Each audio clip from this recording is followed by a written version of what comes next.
Sois le bienvenu. On se retrouve aujourd'hui pour résoudre ensemble un exercice qui est paru à la session du baccalauréat 2025 et que j'ai remixé, dira-t-on, de manière à obtenir un exercice qui demande plus d'autonomie. Et ça te sera utile notamment si tu prépares des études supérieures en mathématiques. Alors c'est un exercice de géométrie dans lequel on munit l'espace d'un repère orthonormé, on se donne 3 points de l'espace, on se donne aussi 2 droites données par des représentations paramétriques, et on se demande, eh bien, si ces 2 droites sont séquentes, il faut démontrer qu'elles le sont en un unique point, et ensuite on s'enquiert quant à l'existence d'un point M situé sur un segment avec 2 points qu'on a dans l'énoncé, le C ici et le S juste là, de manière à ce qu'un triangle soit rectangle en M. Donc, je vais te laisser dans un premier temps une première période de recherche pour essayer d'avancer un peu dans cet exercice seul, et on se retrouve après quelques pistes que j'aurai laissées au tableau entre-temps.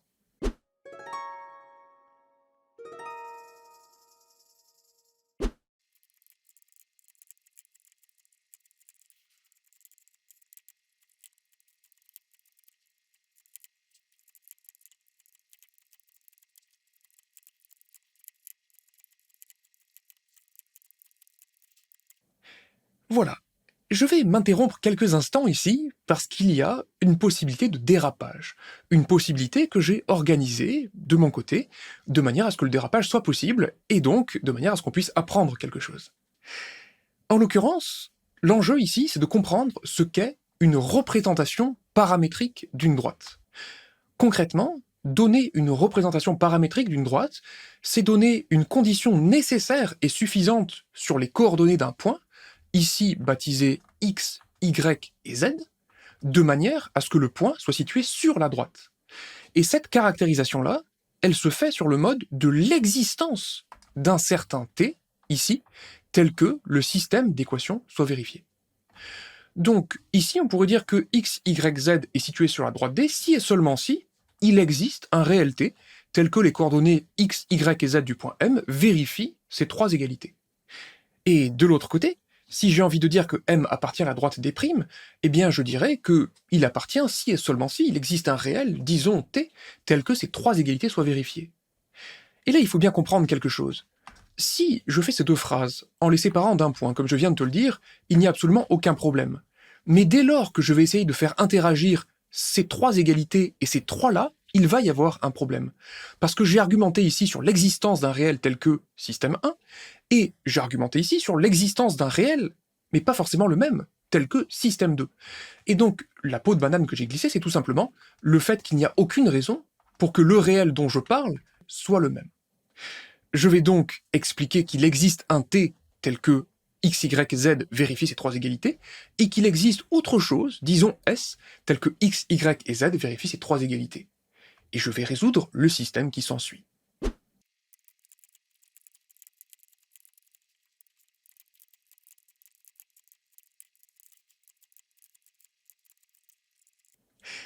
À présent qu'on a esquivé la peau de banane que j'avais glissée dans l'énoncé, et qui n'était pas présente dans l'énoncé original, on va pouvoir avancer. L'enjeu, ça va être de résoudre un système. Mais les 6 égalités qui apparaissent ici ne sont pas toutes de la même nature. La contrainte qui se porte sur ce système-là est essentiellement constituée par cette égalité-là, cette égalité-là et cette égalité-là. Parce que s'il existe T et S telles que ces 3 égalités soient vérifiées, alors il sera très facile de trouver une condition nécessaire et suffisante pour que x, y et z vérifient toutes les égalités. Il suffira de choisir x égale z, y est égal à 3 demi plus s, et z est égal à 3 moins 2s. Donc ce qui va nous intéresser dans un premier temps, c'est de nous demander, y a-t-il une solution à un système qui comporte 3 équations et seulement 2 inconnus? Et c'est un système qui peut tout à fait ne pas avoir de solution, a priori, parce qu'on sait que 2 droites peuvent ne jamais se rencontrer. Donc ici, on nous dit qu'elles sont séquentes, donc on doit avoir une solution, mais on doit avoir quelque chose de redondant dans ces égalités, et on va essayer de trouver quoi? Donc on va essayer de trouver t, s, et puis à la chaîne, x, y et z.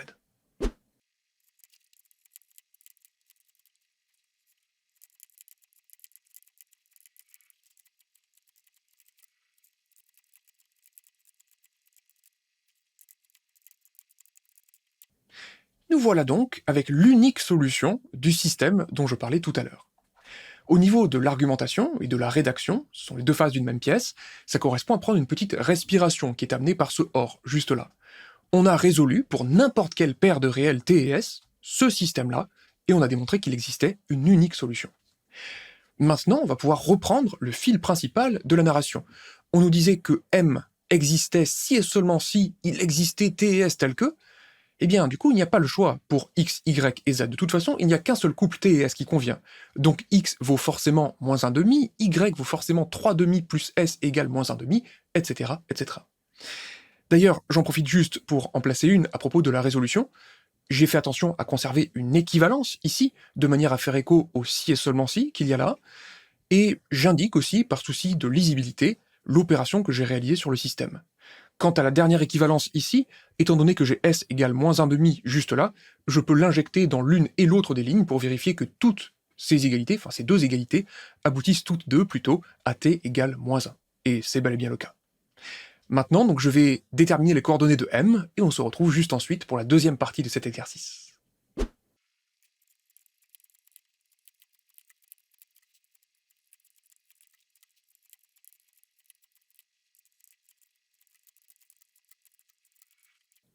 Et c'est ainsi que s'achève la première partie de cet exercice. On a les coordonnées du point d'intersection entre les deux droites qui nous ont été décrites par des représentations paramétriques. Maintenant, on peut remonter tout en haut, on peut relire l'énoncé, donc on en a complètement terminé avec cette première question, et il va s'agir de se questionner quant à l'existence d'un point M sur le segment d'extrémité C de coordonnées 1, 1, 1 et S, dont les coordonnées viennent d'être calculées, tel que le triangle MAB soit rectangle en M. Donc, la question qu'il s'agit de se poser ici, si on n'arrive pas à trouver une solution directe qui nous vient à l'esprit, c'est comment va-t-on détecter qu'un triangle est rectangle? Alors, on pourra me répondre, eh bien, par un angle droit. Mais concrètement, on n'a pas de dessin ici, on n'a pas de rapporteur, on n'a pas d'intuition générale, donc quel autre outil pourrait-on utiliser pour détecter cet angle droit?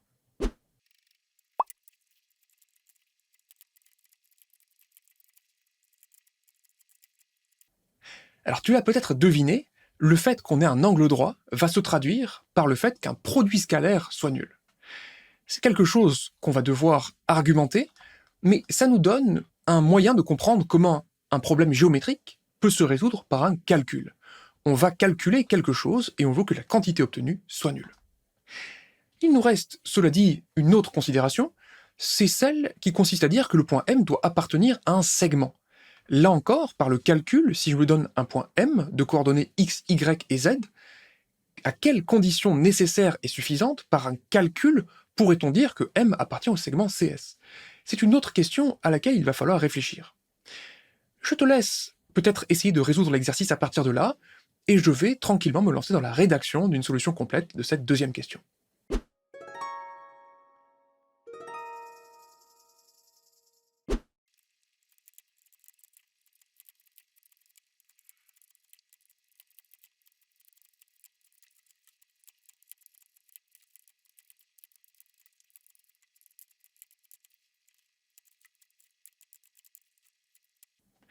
Voici quelques explications. Je me suis consacré dans un premier temps au fait d'appartenir au segment CS. Ce qui est certain, c'est que pour appartenir à CS, il est nécessaire que CM soit collinéaire à CS. Il faut que ces points soient alignés. Mais ce n'est pas tout. Parce que être sur le segment CS, ça veut dire se situer, non pas sur la droite, mais entre C et S. Donc il faut avoir fait un petit bout du chemin CS, au pire, c'est T égale 0, c'est-à-dire que M est égal à C, et au mieux, on a fait tout le trajet en entier, c'est-à-dire qu'on a fait en sorte que CM soit égal à CS. Mais la plupart du temps, pour un point M générique, on va avoir un T qui est compris entre 0 et 1. Et ça correspond finalement juste à la proportion du trajet qui a été accompli. Si on imagine ici qu'on a accompli, par exemple, disons, 60% du trajet, eh bien le T qui correspond dans la phrase que j'ai écrite ici, ce serait T égale 0,6 pour 60%. Donc, on a traduit de manière analytique le fait d'appartenir à un segment. Maintenant, on va faire en sorte d'exploiter à fond cette égalité, puis d'autre part, d'exploiter à fond cette autre égalité, et ensuite de les rassembler.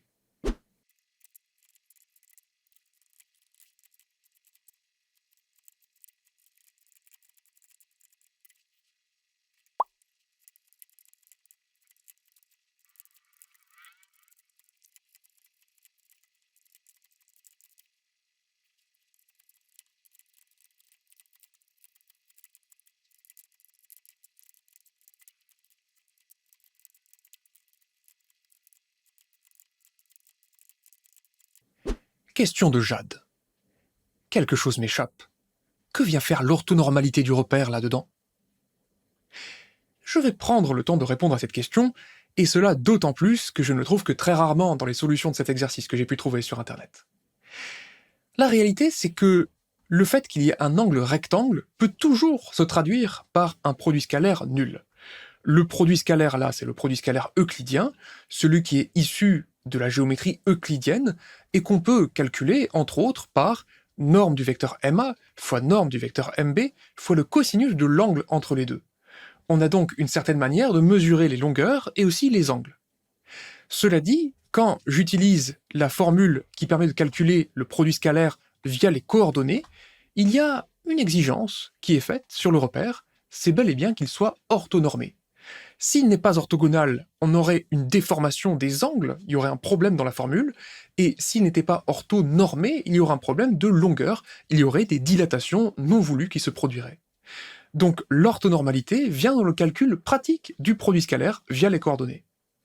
À présent, on va pouvoir dire que le triangle est rectangle en M si et seulement si ce gros paquet de termes, que j'aurais dû écrire en ligne, mais bon, au moins ça tient sur le tableau, si et seulement si ce gros paquet de termes est nul. Il n'y a plus qu'à avancer dans cette direction-là, et on va trouver les coordonnées de M.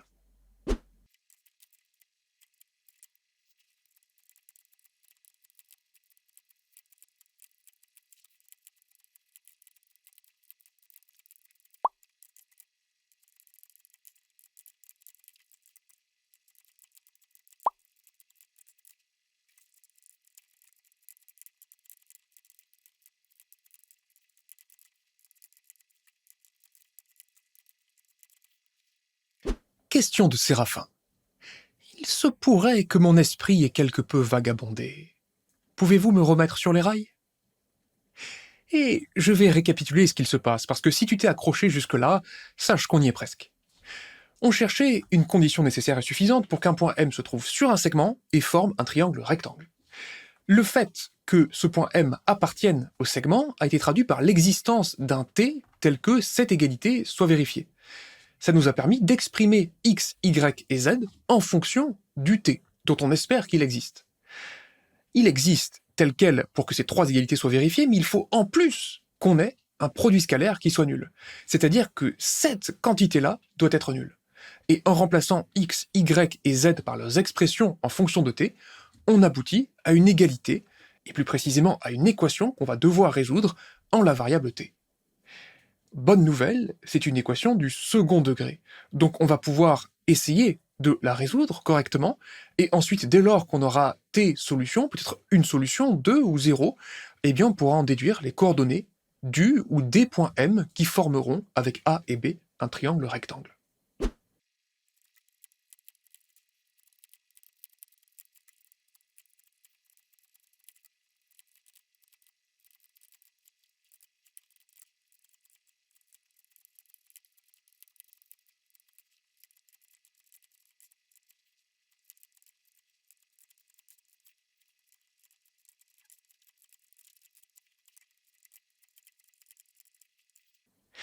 Et là, on touche au but, parce que il n'est plus question d'angle droit ou d'appartenir à un segment, il est seulement question de résoudre une équation polynomiale du second degré.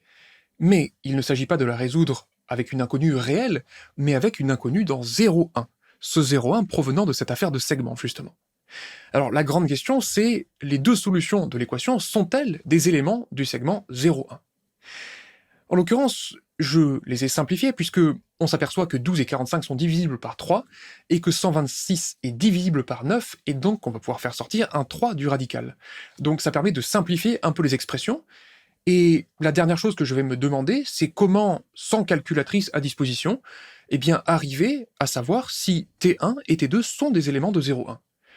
Si tu as la patience de me suivre jusqu'ici, eh bien je t'invite à essayer de le faire, justement de te demander comment je peux faire pour savoir, là, devant ces nombres-là, et avec rien d'autre, comment puis-je faire pour savoir si ces éléments sont compris entre 0 et 1?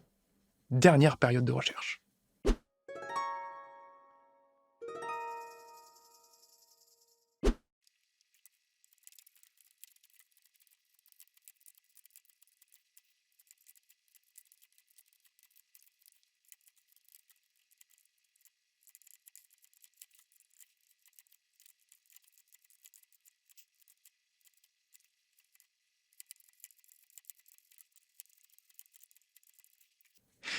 Et voilà comment on peut faire sans être muni d'une calculatrice et sans vouloir recourir à l'obtention d'une valeur approchée d'une racine carrée. D'un point de vue très rigoureux, on peut se contenter d'encadrer ce fameux racine de 14 qui nous empêche d'estimer précisément T1 et T2. En l'occurrence, ce qu'on fait, c'est qu'on dit que la fonction racine carrée est croissante sur R+, et donc que les éléments 9, 14 et 16, rangés par ordre croissant, sont dans le même ordre que les racines carrées respectives de 9, 14 et 16. Ça nous permet de dire que racine de 14 est comprise entre 3 et 4, et donc ça nous permet, en faisant attention au signe moins qui traîne, donc on se sert de la minoration pour majorer T1, ça nous permet de dire que T1 est strictement négatif, et que T2 est bien compris entre 0 et 1. Du coup, notre équation de la variable t admet une unique solution dans 0, 1, et ça veut dire qu'il existe un unique point M qui répond au problème de géométrie qu'on s'était posé au tout début, et qui est bien loin à présent. Donc cette dernière phrase, eh bien, il faudrait l'écrire, on dirait qu'il existe un unique point M qui appartient au segment CS, et tel que le triangle MAB soit rectangle en M, je crois. Voilà. Question de Perceval. Pouvez-vous récapituler ce qu'il serait bon de retenir d'un tel exercice ? Eh bien, volontiers, et je vais même le faire de mémoire en faisant apparaître en post-production les moments importants de cet exercice. Premièrement, le premier moment important, c'est cette affaire de représentation paramétrique où j'avais glissé une peau de banane à l'intérieur de l'énoncé. Lorsqu'on dit qu'il existe quelque chose tel que, ce quelque chose est introduit en tant que variable locale ou muette, et c'est-à-dire que quand on manipule deux existences en même temps, il n'est pas très bienvenu d'appeler de la même manière ces deux objets dont on affirme l'existence. Ensuite, ce qu'on a vu, c'est un mouvement, le mouvement qui consiste à passer d'un énoncé géométrique à un énoncé analytique, qu'on puisse traiter par le calcul, et le tableau final en témoigne de ces calculs-là.